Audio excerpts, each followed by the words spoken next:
Hello everyone, it's Beck here from Hello My Name is Beck. I'm popping in today to show you a happy mail that I created as part of a challenge. So the challenge was originally given to Vivian at Paper Letter Blog by Brittany McCowan, and so then Vivian passed the challenge on to Kyra, Simply Creative Kyra. So Kyra contacted me recently and she said, would I like to continue the challenge? So the challenge is to make a happy mail with one colour, so a monochrome happy mail. So Vivian did a green happy mail and she's got the video up on her channel, and Kyra has done a purple happy mail. She was challenged by Vivian to use purple, and so Kyra has challenged me, if you haven't noticed already, to do a pink happy mail.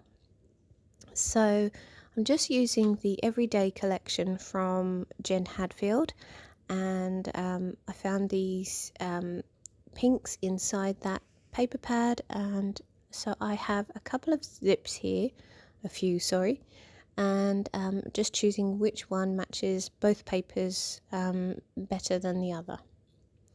So today I'm going to be creating a happy mail that it has a zip included, so you'll have to just craft along with me. It's not a tutorial, so I won't be giving measurements or anything, but it is easy to follow. So if you do have a sewing machine, it's definitely something you could do quite easily. So I'm just cutting down my papers to begin with to create two envelopes. So I'm using the 9.5 inch cut here, and I'm doing the 5x7 envelope. I apologise for the shadowing of the video today and the lighting of the video. Unfortunately, the last 3 weekends here in Orange, New South Wales have been very wet, and even though we need the rain, I am looking forward to some sunshine to help me film with. So at the moment you can see that there's actually a lamp to my right hand side, and that's the thing that's currently giving you the glare, but it's the only way I could film without it being very hard for you to see what I was doing. So just using my envelope punch board, like I said, the envelope that I've chosen today is the 5x7 inch. The zip that I have is actually a 7-inch zip, so it's going to run along the top of both of these envelopes. This challenge that I'm doing here is actually also been listed as the monthly craft club challenge by Vivian on her Patreon. So I am a Patreon of Vivian's, so maybe go out and check her out if you haven't become a Patreon member already. She sets her challenge each month, and it's absolutely brilliant because it gives you new inspiration, new motivation, and things that you probably wouldn't have done. I definitely wouldn't have done this monochrome mail because I love working with different colours.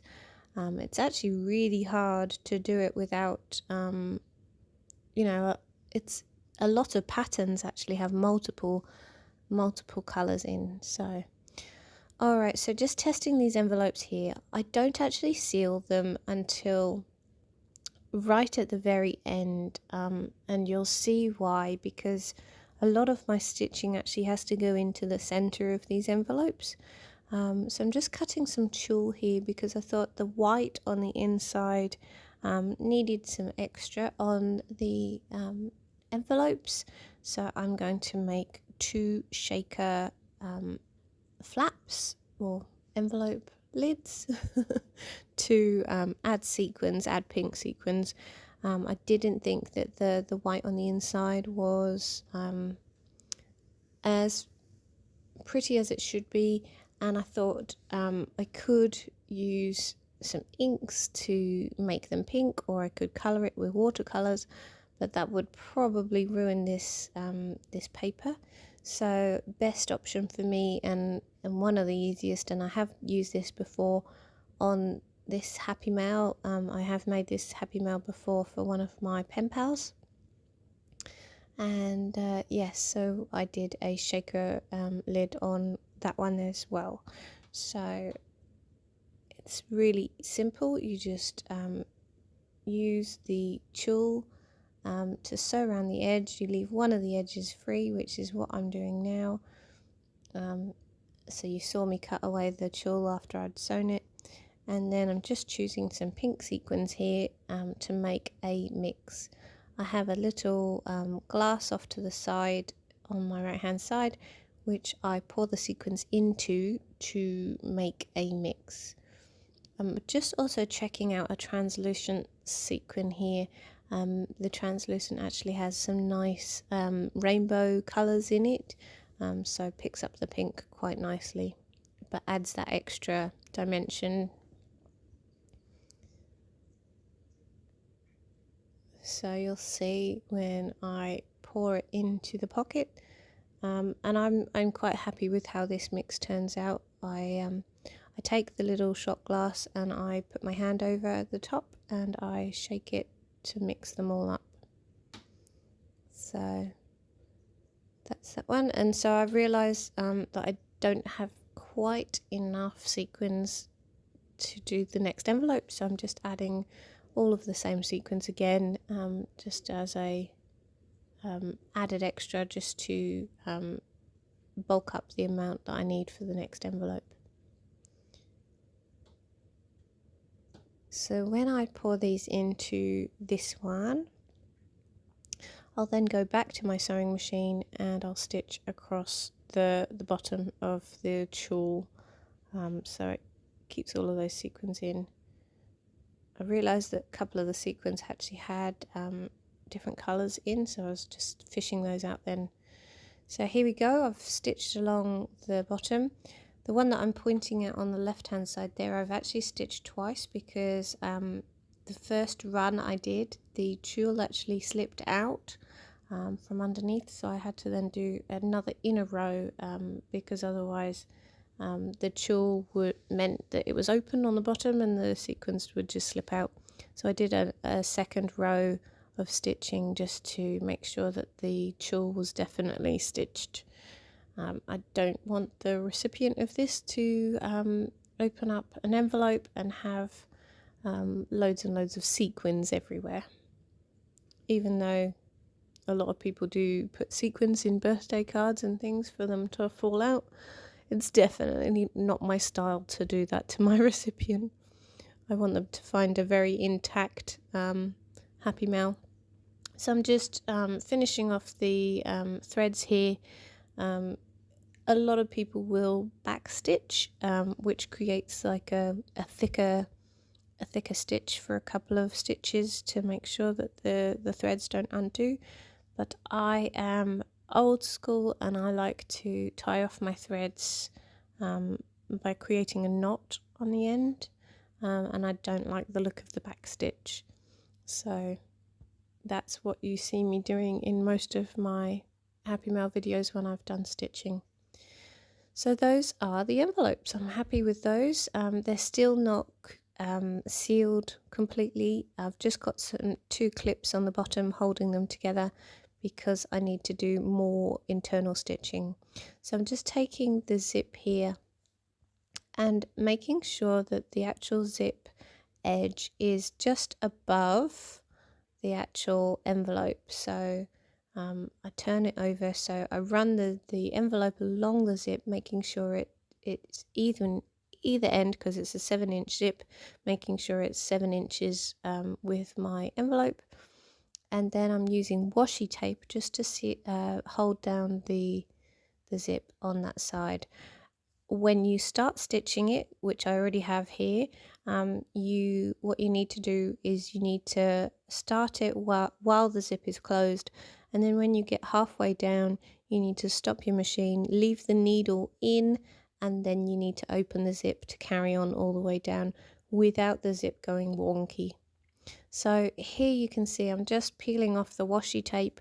Obviously I've stitched over the washi tape, so either side of the stitching has the washi tape, so I'm just using my craft knife to cut along the washi, along the edge of the thread, so I'm not damaging the thread. You'll see that there is still a hint of washi there, but because that's going to be on the internal, you're not really going to notice it. So the next side is to do some more washi tape and use the second envelope to come in and pop that on. So once again, leaving that zip, the actual teeth of the zip right in the middle of both of those envelopes, and you'll see that I'm just opening the zip to just position it perfectly. So I come back, I've stitched it along there, and so then just finish off those threads, and then I'm going to take the washi tape off of this side. So now that you have the zip in the middle, it's now time to connect both those envelopes. Now, part of me was thinking maybe I'll just use a double-sided tape on the inside of both of them to create the pocket. However, I decided to stitch them, so it became more of a permanent pocket. I found the last mail I sent, which was to Ara at the Paper Treasury, I didn't stitch the bottom of it. I used double-sided tape, and when she opened it, the all the goodies had fallen out because the double-sided tape hadn't held. It wasn't strong enough, especially when you've got a zip that's I guess it's pushing or expanding the mail. So it was expanding out the mail, and it meant that the bottom of my pocket actually had opened up because I had just used double-sided tape. And I had even used a hot glue gun, but that hadn't worked. So I've learnt my lesson, and I'm going to stitch the whole entire project. So just getting rid of that washi tape still on the inside, even though that's not really going to be seen because it's on the inside of the pocket. So we have two envelopes that are now going to be stitched together. So I'm just lining up. Now I don't know how this happens, but I'm hoping it happens to other people, but I use the same size paper, I use the same envelope punch board, but the envelopes never turn out perfectly the same size. So you can see me here, I'm just fiddling with the edges of this envelope to make sure that they're as even as possible. But yes, unfortunately, even though I used the same size original starting paper and I used the same envelope punch board with the same spot, so you can see here I sewed along the bottom edge even though I had the clips there, and then I took the clips off and then I sewed each side of the mail. So now's time for me to stick the envelopes together. So yes, you can see that I sewed along the bottom and then I did either side after taking off the clips once I had them holding the envelopes in the position I wanted. So this is the finishing touches of the actual base mail. So if you want to scoot off here, you're more than welcome. This is quite an easy mail to make as long as you have a sewing machine, and maybe you know the dynamics of a zip and how to add a zip into a project. All I have there, you'll see the zip on the top, and so yeah, it has the teeth just at the top of the envelopes. So now's the time that I'm going to head into decoration. If you want to leave, thank you so much for staying. Give me a thumbs up if you like this video and comment below if you have any questions. Now, so you saw me take the sheet from Jen Hadfield. It had the white background and the green around it, so I actually used my scissors and fussy cut the pink flowers out. They have a touch of red and yellow in them, but the majority of them are pink, so that we're staying with the monochrome challenge here of a pink mail. So I'm hoping you like the decoration that I do. I really like the flowers from this range. It's actually a really nice print. Jen Hadfield has some really good prints out there. One of her last sets I had was lemons and oranges, and this one has some really good prints in the everyday as well. So I'm just using my tacky glue to hold those down. I didn't want to use double-sided tape because it might lift. So she's got a cut apart sheet in this pad, so I'm just going to cut as many pink ones as I can find. So there's why hello, there's hello, there's hi, there's lots of them that have different sayings, so I'm just grabbing out all of the pink ones. I keep auditioning this one here, but it's got too much white on there for me, so I put it to one side. I'm a very stickler for the rules when it comes to a monochrome mail, so yeah, hopefully you guys are liking what you see. Like I said, I'm sorry for the shadowing and the light today. Does seem like it's getting a little bit lighter on the left hand side where my window is, but the rain comes in again a bit later, so ruins the video quality, so I apologize for that. So this is the one I end up having here on the front of this mail. You could choose either side to be the front, but I chose this one because I preferred this pattern to the gingham on the other side. So I'm just using some double-sided foam tape here to lift this one up. It says why hello. I like to use hellos in my happy mail because it's the greeting to say welcome, come inside. So just testing out some different flowers here on this side, and I do end up leaving the flap quite plain because even though I said the gingham wasn't my favorite, the gingham is still a really nice print and quite a strong pattern. So yeah, didn't want to overwhelm it with too many flowers. I'm also liking the fact that I'm putting the flowers underneath the flap. So there we go. And then because the sequins on the inside are falling down to the bottom all the time, I just wanted to take something to hold a few of them up at the top and decorate that flap. So I do end up taking this heart which says hi in the middle and fussy cutting it out. I'm just leaving a white border edge because it does have the white on the envelope, so I didn't feel like that was too much of a cheat.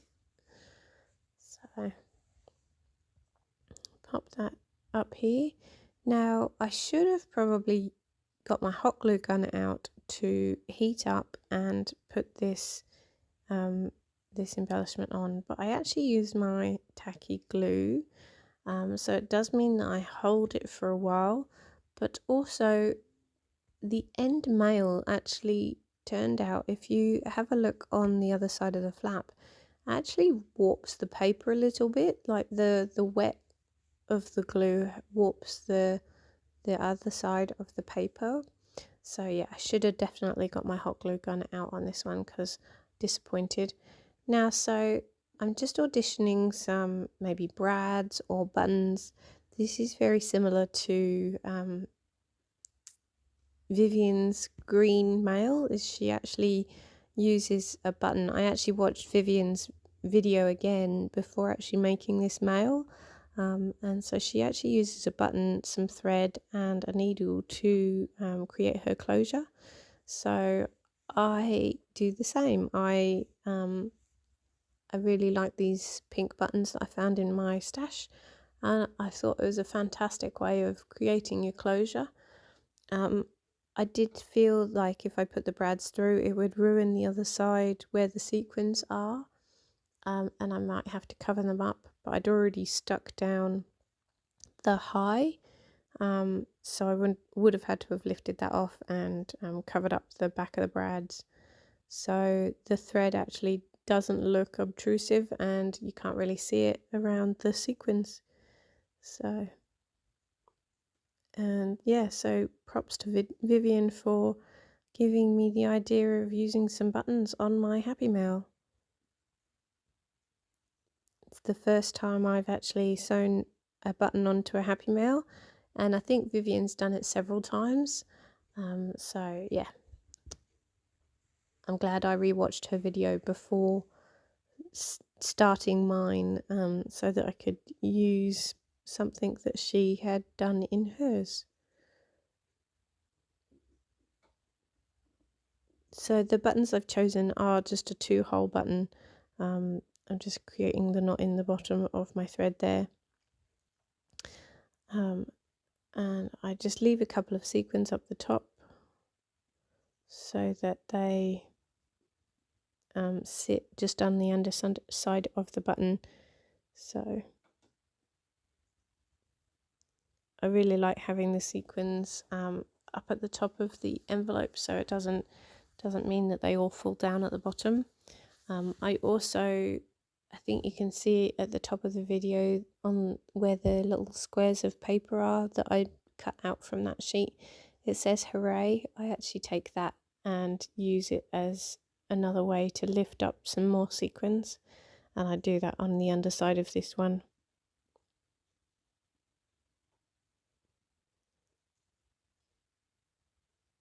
So I'm just finishing off the thread here.